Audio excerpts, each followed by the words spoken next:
Yeah! Live Coalition Purple. Hey, John, what's going on?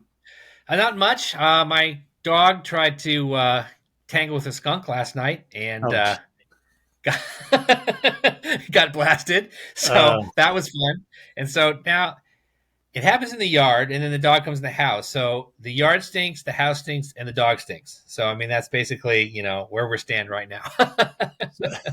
so what's the remedy these days? It's been a while since I had a dog get sprayed. It used to be like tomato. You wash them with tomato juice or something. My mom says vinegar, and our solution to it is that we took her to the groomer this morning. She didn't get like completely like plastered by the thing, so we took her in, and they're gonna help us out with that one.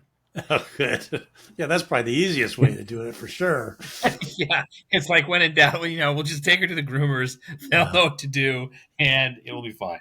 it's amazing how long it lingers, though. At least back in the day. I mean, this has been years ago. We had a dog get sprayed a couple times, and it would, even though you did all this washing and cleaning and perfume and anything you could think of, it would go on Oh, for I know it's months. Just terrible. you just smell it, just a little. You could just smell this little hint of it for the longest time. Yeah, Powerful and the stuff. thing about it is, it's like if you've ever really been right next to a skunk when it goes off, it's not just that it smells bad; it's that it's like you want to vomit and you feel like you can't breathe. I mean, it's awful. I mean, it is amazing how powerful it is. Yeah, yeah. No, nature's an amazing thing, about how that's Mhm. created for a defense mechanism created that such a powerful way to get out of Because bad I mean, problems. it's like you feel like you can taste it. Your eyes are watering. You're just like, oh my god! And while it was happening too, this dog is like going towards the skunk, going towards the sword. And we're like, no, no, anything but the skunk. Just don't play with the rabbits. Yep. Play with the anything, but not the skunk. Just back up, back up. And no, she doesn't, and she gets whacked. Well, that for our segue here, maybe third party needs to kind of come up with some defense mechanisms and stuff that linger on like a skunk. I don't, you know, because there's a lot to be said about that. It's like you can't forget it, or maybe it's the defense mechanism that third parties use to ward off the other two parties. Yeah, I think we just better classify it under persistence. We will Exactly. persist. And we'll just go with that. Absolutely. So, what are your thoughts going on this week? Well, it's kind of, been thinking about a lot of things, and some of it is like sort of like big picture stuff, and others is like small picture stuff. And it's one of the things that's been sort of interesting to me about doing this podcast is like I was trying to decide. It's like, do I want to talk about something that's like sort of arcane and really interesting to me, or do I want to like pick something in the news or whatever? Right. But the one thing that is sort of been on my mind, and it up, applies to sort of a lot of different things, and it's the amount of land in California specifically, and this is true for all states. I mean, California is not the number one government owned land state, but I mean, every state has a certain amount of government owned land because things come up all the time about like housing. It's one of these things. So we don't have enough housing, and we don't want to build something here. And then there was the fire down in I want to say it was in Chula Vista, that was Yeah. the battery warehouse fire. Right. Right. Yeah. Yeah. And people talk about how well they're talking about building another battery storage warehouse, but nobody wants to be near a battery storage warehouse because if it catches on fire, it burns for a month, which is what Right. the thing in Chula Vista has been doing. Right. And so it's like I was sort of curious, and what I was looking at, it looks to me like there's about 150 million acres of publicly owned land in California. And Wow. so we seem to have all these problems with like, well, what are we going to do with housing? Well, what are we going to do with building storage facilities? Well, where would you want to build a nuclear power plant? Where would you want to do, so many things? And the government just holds on to this land, and instead of releasing it to be used for some purpose that could actually, benefit people, because it's the politicians too that are talking about, we want to build these things, we want to have more housing, we want to have more storage, we want to have more business, we want to. Okay, well, let's take some of this land that we have in California and actually do the things that people want to do instead of trying to build all this stuff on top of everybody where nobody wants it.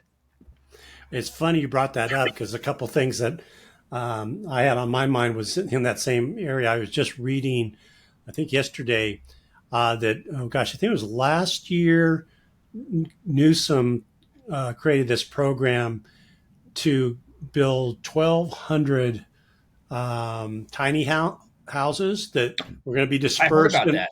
Los Angeles and San Diego and Yep. all that. And as of today, zero have been delivered.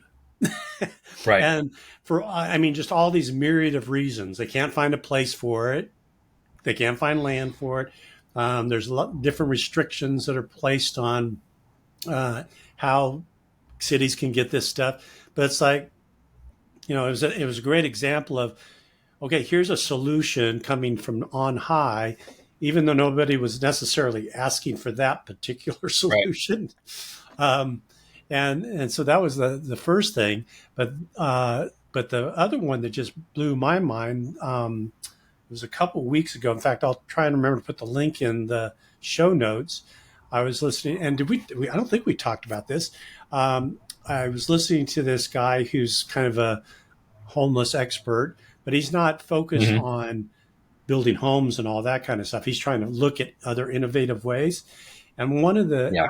amazing facts that he came out with is we actually have more than enough housing, even in California. Yeah.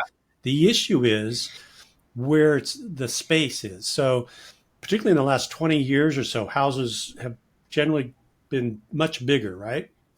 Back, Hmm. if you look back in the 1950s, the average house, I think it was something, house was around 900 square feet, which is kind of mind Yeah. boggling when you think about it. And today it's like Yep. 2,800 square feet or something like that. And he says if you look at all the empty space in existing housing, you would need less than 1% of that existing space to house everybody. But Yeah. it's like, it's like, then it's like, okay, well, how many people really want to share, an extra bedroom with somebody or whatever? So I get that. In fact, when I brought it to my wife, she says, well, I don't want to do that because, we could put somebody in our guest room, right? And, Yeah. and I said, well, yeah, it's not necessary for everybody, but there's bound to be 1% out there that um, would say, hey, I've got 3 rooms extra, or whatever. And Yeah. if they work with the government and instead of trying to plow money into building tiny homes, help subsidize some of these people to get a place to stay. This isn't going to help for people that need mental help or drug Yeah. rehab or anything like that. But help them get back on their feet. We've got all the space we need. It's Yeah. just And I it's just out and about. It's very dispersed. and it's interesting that you brought that up because that actually brings up another thing that I was sort of thinking about this past couple of weeks too, and it'll sort of piggyback onto what you're saying. So first of all, the solution to the homeless problem, I don't think it's necessarily housing as much as it is shelter. You need places for people to go. You don't necessarily need them to have a house. Right. And then the other component of that I've been sort of thinking about, and I've been talking a little bit with some of my friends too, is the idea of public service and the potential for mandatory public service and things like that. And like a certain percentage of the people that are homeless are so mentally ill Right. that they're probably not going to be able to be of much help to themselves or to anyone else. And you Right. have to kind of accept that reality. But there is a percentage of people who are out there who are down on their luck and are normal functioning members of society who could actually be of great service to other people. And so if you created a circumstance where you created shelter and then along with that shelter you had opportunities for people who have found themselves in a desperate situation to actually contribute to helping other people who are also in those situations, you could start to create a system where you have sort of like if you're homeless but you're capable, you're going to pay for your home and shelter and potentially eventually into a tiny house by contributing to society, and Yeah. helping others, where you can. And that public service doesn't necessarily have to be completely involved in, the homelessness issue or reach or outreach or things like that, because there's so many things in this state that, Oh my we God. could use to have people help us with, even if it's just basic maintenance of things. People working in service jobs to help people get information or move forward with all sorts of different things. And I think also the idea of mandatory service we were talking about was that if you had a mandatory service requirement for people, um, it would force people out of their boxes and out of Mhm. the places that they're at, and maybe into places where they actually, there's more employment, more opportunity, more other things. And it would be like a way of facilitating people to see another viewpoint, to see another part of the world, and to maybe find something that they are interested in or wanted to do, as opposed to feeling like they're stuck in a bad situation that they can't get themselves out of. And so things like that I think can all roll together and really create a better a better outcomes for individuals and a better society generally. Right. Well, no, I love that. I mean, it's kind of like reminiscent of the Peace Corps or AmeriCorp. Mm-hmm. Not that those are voluntary, but it's the same Right. idea. Being able to get that experience, you actually build some skills through it, but get the experience, learn other cultures and all kinds of things, right? So, Yeah. and I think most people. It's funny because I was listening to this interview yesterday. Did a little story on the navigation center here in Vista. That's got, I don't know, Mm. 30 or 40. They're separate rooms, but it's basically like a converted hotel. But each person has their own space, but it's not a home per se. It's just supposed to be Mm. temporary till they get on their Yeah. feet, find a place, right? And they interviewed this one guy who was, he was homeless out of no fault of his own. He ended up injuring his back, um, Mm. and he was like an electrician, and he had to go in and do some major back surgery, and he just couldn't work.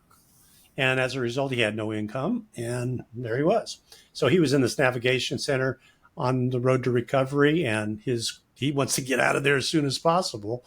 Um, but it's an example of where I think those kind of solutions need to kind of, it's got to be this weave of different things, right? Yeah. Because then the flip side of it is, like you said, folks that have, and those are the ones I think most people see. They're the ones that are visible with the mental Mm. health problems or drug problems Yeah. or whatever. And, I know they have this care court thing that they're starting where they're kind of involuntarily committing people. Mm. And I think they need to see how far they can take that because they don't, if you can't think rationally, how are you Right. expected to make a rational decision? Right. Yeah. So there's definitely a need for that. And people need to get over the fact that, well, they've got their rights and you can't do this and you can't do that. It's like, it's the worst thing you can do to these people by, I mean, we drove by one the other day. My wife and I said, "Oh, so she actually knew the guy," and says, "You cannot believe the injury he had to his leg, but he's injured because he's mentally incapacitated." Yeah. And you Well, hear that, and that needs to, that kind of stuff. We are not helping people by just letting no, them we're not. linger out there. No. So I'll tell this story, which I've told to other people, and I've always find it very poignant. So there was this lady in Santa Monica, and um, she was homeless, and she would ask you for money, and she'd approach you and whatever. Um, but the thing was, is she was in the Santa Monica area for a really long time, and I ran across her on multiple occasions, and sometimes she was incoherent, just filthy. Um, raving. You could tell that, sometimes she looked like she may have been injured. And other times she was clean and polite and Yep. had a sign and could talk to you. And her whole manner was different. And the thing was, and after seeing her over the years, and this is obviously a very informal diagnosis on my part, but you could really tell when she had gone into a facility and gotten some help, and maybe she had been medicated, and suddenly her entire demeanor changed and she was more rational. But then as she was out on the streets for a longer period of time and maybe didn't even want to deal with the medication or whatever, she would Right. decline. And you'd see her in all ranges of this mental state. from being fairly rational and competent to being just raving. And as I say, I ran across her in all those states for years and years and years. And it always made me think it's like neglecting people is not helping them. If No, you just neglect them and allow them to fester on the streets, you're not really helping them. If you can get people into a place where they can have access to hygiene and potentially medication and maybe even some form of therapy, now you're really helping them. But just saying, oh, we're just going to allow them to sit on the street because, they want to be there, it right, doesn't make any sense. It's not good for the individual who is left to right. fester on the street and potentially die. And it's not good for society because you have people living on the streets where, They human shouldn't. biology starts to, build up on the Yeah, streets. right, exactly. So, Well, and it's a chronic issue because in this right. story about the navigation center, they were interviewing the mayor, and he was quoting the fact that of the homeless here in Vista, 90% of them, when approached about trying to go into a facility or get help and all that, refuse. Mhm. And most Right. of those that refuse, again, are having some either mental capacity issue or they're, have drug issues or whatever.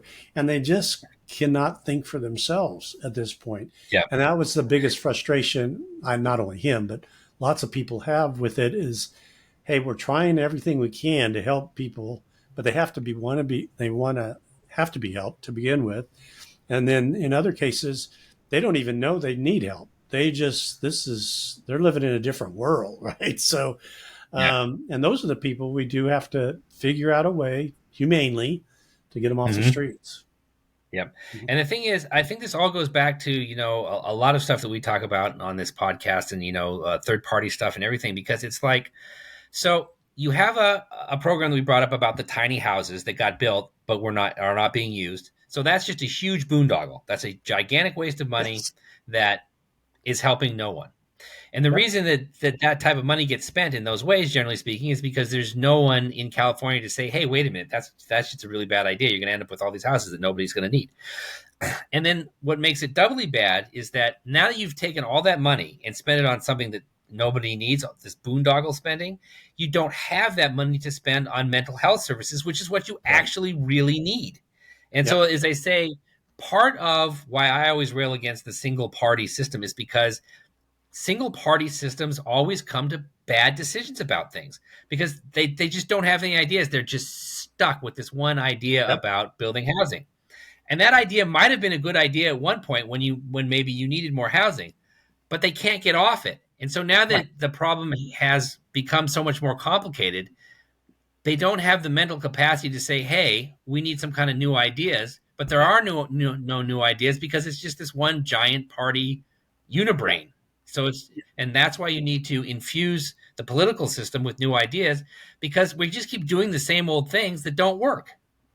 No, no, it is amazing.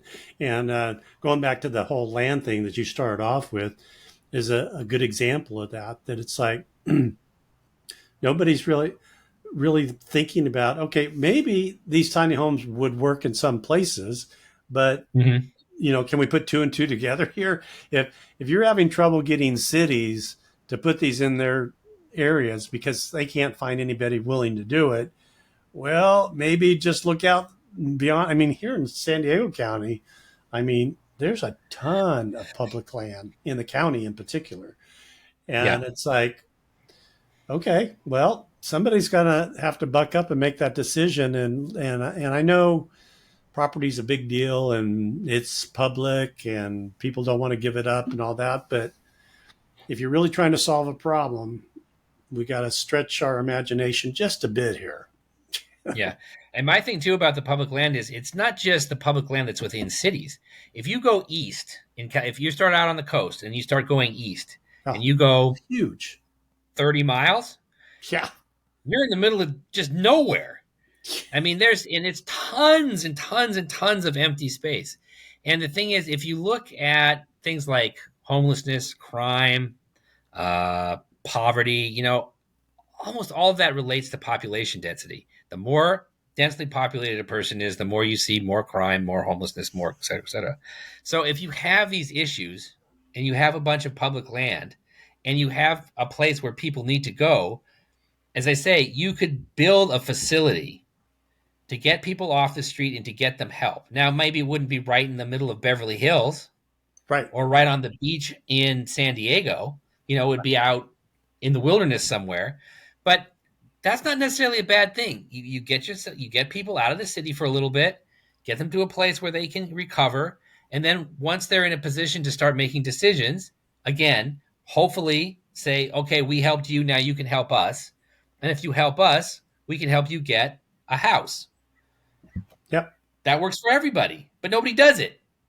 No, I know. Well, the two issues that I always hear come up when people discuss kind of those solutions is one, the further out you go, the harder it is to find people to provide the services that are needed, right? So that's a big thing. And then the second thing is, well, when it comes to homeless, for a lot of them, the one thing that they really get transfixed on is a particular area because they know somebody or they've had some relationship with Vista or Oceanside or whatever, Yeah. right?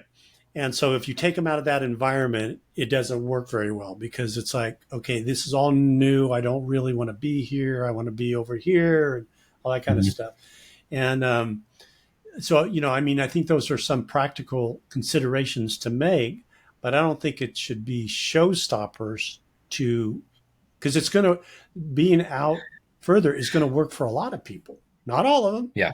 You're still going to have some issues. Nothing's ever perfect. But like you said, particularly here in San Diego, you do not have to go very far and you're in the middle of nowhere. I mean, I'm always amazed whenever I go east because I'll go hiking and stuff like on your way to Ramona and places. And it is like, and that's not that far. It's not far at all. And it's like, I mean, just as far as you can see, empty land. And most of it is, a lot of it is public land and, or conservancy or something. And it's just mind boggling. So even, the argument that, well, you're not going to find professionals close enough. It's like, I don't know. There's a ton of people living in Ramona and Valley Center that commute to work every day. Yeah. And so we're talking about a reverse commute maybe, which would be even easier traffic wise. So I don't know. That one never kind of, now I get it. If you want to go out into truly the middle of a desert, 100 miles from here. Yeah, I kind of get it. But you don't have to go that far here. But the other thing is, and why I'm sort of tying the whole mandatory service idea into it is that, like, if you want to do mandatory service and say you require everybody in the United States to give up a year to do mandatory service. Now, if you want to do mandatory service right out of high school, you'd obviously be more or less unskilled labor. And there's lots of unskilled labor jobs or tasks you could learn to do over a year, and it could be a great contribution. On the other hand, if you wanted to go to college and then go to medical school, you would do your mandatory service for a year after medical school, after you got your psychology degree, after whatever. And you have this endless flow of people who owe 1 year of service, 1 year of their life, to go out and make the country a better place by helping in homeless facilities that you could build that would be not right in the middle of everything. Yeah. And that's the thing. It's like, people would lose a year. And speaking from personal experience, when I was in high school, I probably wouldn't have wanted to do it. Right. But when you look back on things, you go, it's like, so we could have people from Iowa, New York, Michigan, and Texas all coming into California for a year who all had psychological degrees and needed a year worth of interning at some place, who could provide all the help and care we needed in a state-run facility. Yep. And it would be free because it would be the year of mandatory service that they owe for, the right to live in the United States. And I mean, lots of countries have mandatory service. I mean, and I don't believe you should be mandatory military service. You shouldn't be forced to be in the military. Right. But if you had 1 year out of 350 million people's lives that is a lot of help that could be provided to people. And all it Yeah. would be, your the first year of your internship for your after medical school. Right. There. No, I love it. No, exactly. Well, and that's always been a little bit of a gripe of mine is on if you did want to further yourself and you didn't have the means to go to college or whatever. I mean, the Hmm. first choice usually is going to the military because Yeah. they provide a ton of benefits and all that kind of stuff, which is great. I mean, I don't have anything against that part of it. But it's like, why aren't we doing something similar to that for non-military purposes, to your point, Right. and put an incentive in there, not only make it mandatory, but put an incentive in there that there's a good outcome for this for you Yeah. in terms of even if it's just simply experience or learning about a new area of the world and make you Hmm. appreciate different cultures and all those things that come along with it, right? And usually, as I would have been the same way right out of high school, I've been, no way, man, I know what I want to do. I'm going. But usually, when you're put in those situations, you look back on it years later and go, that was usually a pretty good thing. It's Yeah. kind of like school, kids that, well, I didn't really like high school at the time, but now looking upon it, I got this out of it, that out of it. And Yeah. so, yeah, no, And I think you could tailor it to if people had an interest in a particular thing, they could be sure. like, "Hey, I want to do my year of service. I want to do it after college. I'm interested in this." Obviously you may not have necessarily a choice about where you would do it. It's like, well, to do that, we have an opening up in Alaska, so have fun in Alaska for a year. But I Yeah, mean, you get to meet all the people who live in Alaska and get an idea about, oh, I grew up in the Bronx, but you know what? Alaska's pretty amazing. yeah, And right. if you gave people that opportunity to actually get out of from where they are and see what's going on in the rest of the world, I think that would be have a huge societal benefit because there's so much antagonism. The us and Yes, them stuff always goes back and forth, and that's part of my ideas about third parties. It can't just be us and them. But if right. you had a situation where people from different areas got to meet each other and work together for a year, that would breed a lot of understanding between people. Absolutely. Oh, I know it's the best thing. And, you've lived a lot of different places in the country as have I. And I appreciate everyone. I didn't necessarily like some of the places, but I learned to appreciate and respect them all because, generally speaking, most people are pretty good, pretty Yeah, nice, yeah, and they may have a different way about living their life or whatever. But, like when we lived in the South in Florida and South Carolina for a while, right out of college, and I didn't really have a clue what that area was like. And it was an yeah, education in many ways, but also I learned to appreciate it. And I love it. I mean, the culture and the food and all that kind of yeah, stuff. I mean, I wouldn't have traded it for the world now. And we need to give everybody that chance to yeah. experience other You, places. And you hear things, in the media and it gets tossed around about how your zip code determines your future. Right. But, first of all, I'm not 100% on board with that, but I do agree that if you come from an area where, there's a lot of crime and a lot of poverty and not a lot of opportunity, you know, that's a disadvantage. But if the government was going to say, look, we need, people to help work, to improve the national parks in Wyoming, and you could get the hell out of wherever you were that was this sort of depressed area and be in Wyoming for a year and maybe learn how to do something that other people find useful in places like Wyoming. Maybe you just be like, you know what? I love it out here. I'm going to stay in Wyoming and I'm going to get a job and there's opportunity here. And all of a sudden I'm out of the place where there was less opportunity. And so it's like, what's the downside? Well, and the amazing part of it is we have models that just prove the theory, right? So, they had the WPA projects back, Yep. in and around the Depression and the youth conservation corps and all that. And it basically did that, right? It gathered up at that time men because men were Yep. everything. But Yep. I mean, like when you go out hiking and stuff, like particularly in the Sierras and stuff, you'll still see like bridges and stuff that were WPA era kind of projects. I mean, Exactly. stuff that made a huge difference, because they usually were these kind of far flung projects, but it made it Yep. not only so culturally, it made a big difference, but it really made a big difference in the lives of those people that were Yeah. involved in it. As I say, it's had a lasting, enriching effect on everybody who's ever walked over that bridge, Right. for half a century. Yeah. And so, as I say, I think there's amazing things that you could do if you had people, just have an opportunity to go out and find those things.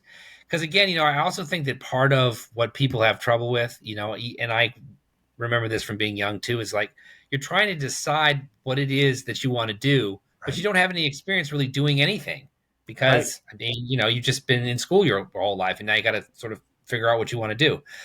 And some people are great at that, and they just know, and they go in that Right. direction, and that's great. But other people, maybe need Most. some time to try and decide. So those are the people that can be like, you know what, I graduated high school. I'm not 100% what I want to do. I owe you a service. I'm going to go to Alaska. Exactly. And I think more people than not coming out of high school really know what they want to do. Yeah. I mean, most, I mean, and I'm sure you've gone all in your era as well as mine.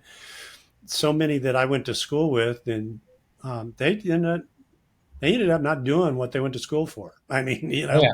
so it's Yeah. not uncommon at all. And Yeah. so you really do need that kind of, skip year kind of thing, right? To just kind of get a sense of the world out there. No Yeah. question. And as I say, if you're smart about the policy, then the people who really know, it's like, look, I want to become, an optometrist. That's just what I want Right. to do. It's what I'm going to do. So then they become an optometrist. And then, for a year, you can work at the mobile optics lab and go to a million places where there are underserved people who need optical care, who don't get it because there's no optician in their neighborhood. And it's a huge benefit to everyone. Yeah. And it's Yeah, like, well, absolutely. great, let's do that. Yeah. And we would end up saving money. I mean, Oh, yeah, big time. for sure. And not only save money, but provide an amazing value, Yeah. in return. So yeah, no, I love it. So yeah, we definitely need to add that to the kind of third party platform that you're going to be forming any day now. Yeah, yeah. All I need is just a ton of money, and I'll be there. Yeah, exactly. It's no problem. No, but I mean, I think seriously, it is another place where a third party can make a big separate itself from the pack. I mean, this is the Yeah, kind of common sense, practical solutions that And again, a lot of these things have a track record. It's like, right. hey, sometimes old ideas aren't so bad, you know? Yeah. I mean, let's mobilize the human potential that we have in this country to do something that's really good. And as I say, I'm a huge believer in individual rights, and I'll always say Yeah. it. Yep. But again, we're all part of a bigger society too, you know. And if we're going to have a society where people become integrated in the society, which is really what America's all about. It's not supposed to be about a single race or a single culture, but Exactly. at some point you have to be integrated into enough into society that you sort of have a common sense of values or respect, at least for the what the country is supposed to aspire to. And if you have a year to interact with different people, that are not necessarily from your little bubble, I think you can just have people more invigorated about making a better society, Yeah. because you're not so insulated from everything. And as I say, to me, it just seems like it's something that could be really good all the way around. No, no, I love it. Well, and if you talk to anybody that's ever been in the military, they do come Yeah, away from that kind of feeling. I mean, not all of them, obviously, but yeah, most of them come to appreciate different attitudes, different cultures, different all these things because they're forced to. You have to get yeah, along, basically. yeah, And so, again, another model that whether you agree or not agree with military things, that yeah. that part of it has been always a positive, generally speaking. Yeah. You know, And as I say, I think that you could absolutely apply that across the board, and it would be of such a great benefit to so many people in so many ways that I just think it's something it's worth considering and pushing for. And just one more time back to the third party thing. because the third party isn't going to be like the dictatorial ruling party. It's ideas. We can have Right. this ideas, and other people can say, oh, look, maybe it would be better to do it this way, or maybe there's some other way to make it function, or maybe it should be 6 months, or maybe it should be 2 years, or there's Right. a lot of discussion to be had. But when you have a coalition come together around an idea, hopefully you get the best version of that idea through discussion throughout the coalition, and that's really all I'd be hoping for. Yeah. Love it. All right. Well, let's end it there. That was great. And I think I'll add that to the list immediately for the platform here. Because I think that's a really good one. I mean, it's one of those things we need to go back to. It makes a lot of Yep. sense. All right, man. All right. Well, we'll catch you next week. See you next week. Have a good one. Bye. You too. Bye.